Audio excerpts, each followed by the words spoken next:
Après, il y a d'autres leaders qui sont, je dirais, idéologiquement alignés avec Trump. Et ça, c'est sans doute Viktor Orban. Dans les débats avec Kamala Harris, le 12 septembre de l'année dernière, les seuls leaders qui a été mentionné, le seul leader non américain qui a été mentionné par Donald Trump, c'était Viktor Orban. Donc il est clair, mais c'est la raison pour laquelle il faut arrêter de penser que la question de la gouvernance de l'Union européenne, ce n'est pas une des questions urgentes. Il faut nous libérer du veto. Viktor Orban, qui est d'ailleurs à Paris aujourd'hui, qui va rencontrer Emmanuel Macron. Est-ce que vous pensez qu'Emmanuel Macron va réussir à infléchir sa position? Viktor Orban, il y a quelques jours, il demandait aux Européens de lancer des pourparlers avec Moscou.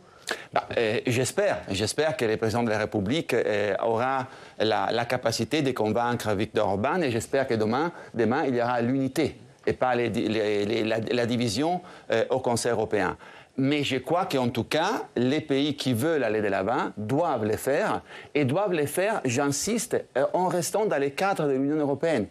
C'est ça la question qu'on doit aborder. On pense toujours que les choses urgentes, c'est l'argent, bien sûr, la défense, et les choses à ne pas aborder, soit les modes de fonctionnement de l'Union européenne. C'est faux. Il faut aborder les deux, et c'est le moment de poser aussi la question, cette Union européenne doit changer des modes de fonctionnement parce qu'elle n'est pas à même d'affronter l'urgence. Peut-être qu'il faut préciser pour les téléspectateurs, quand vous dites qu'il faut nous libérer du veto, c'est parce que sur les affaires extra-européennes, il existe... Parce que sur la politique étrangère, sur la défense, il existe un droit de veto. Peut bloquer les autres. Donc alors, là, il n'y a pas de minorité de blocage, juste un pays peut décider de tout bloquer. Exactement. Et c'est absurde. Mais comment on fait pour changer ça? Il faut changer les traités? Dans la défense, déjà, non. Dans la défense, déjà, les traités permettent à des groupes des pays, même 3 ou 4, d'aller de l'avant en restant dans les cadres de l'Union européenne. Ça s'appelle coopération structurée dans la défense. Déjà, on pourrait exploiter ça.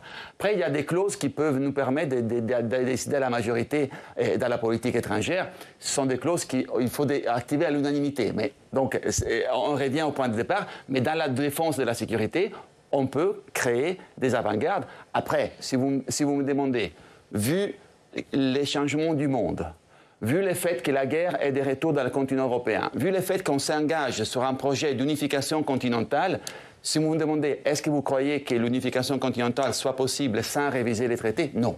Il faut le dire. Sans révision des traités, on ne peut pas unifier les continents. Donc, il faut aller de l'avant de l'unification continentale et d'ici à 2029, avoir le courage et la capacité aussi de modifier la façon dont l'Europe fonctionne. Il faut rentrer dans le XXIe siècle.